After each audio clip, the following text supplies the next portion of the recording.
Awe, nós a começar uma série de reunião aqui na DOE, riba o tema de UTV ATV. No último tempo, nós sabemos constatar que tem certo turista que está fazendo uso de UTV ATV para distrair mesmo na Aruba, porque turista aqui de passo está destruindo a natureza.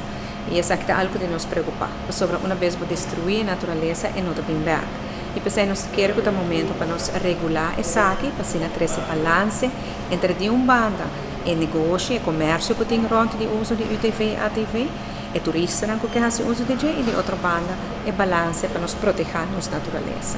Claro, nós reconhecer que tem indústria que tem rond de isso aqui, nós reconhecer também que tem turistas que também Aruba, especialmente para tipo de turismo de aventura aqui, e essa é parte do produto Aruba.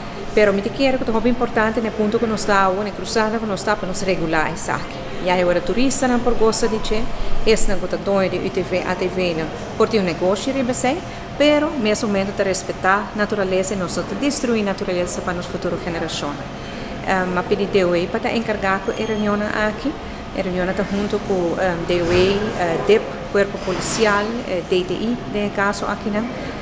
E também DNM e DTP da parte do grupo, para junto também com proposição para o governo para regular o problema que nós temos.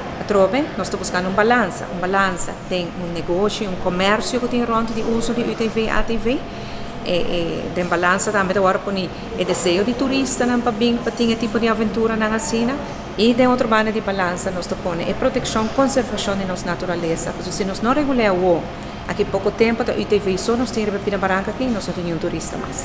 Essa aqui está um dia ponto de salida, regra de ROP vem pronto para entrar em vigor dia 1 de setembro, mas quero que essa aqui nós vai regular para nos proteger a nossa natureza, não somente para proteger a natureza, mas também para balança que nós buscamos.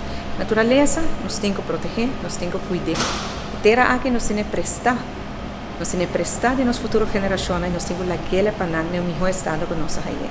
E essa é a meta de reunião.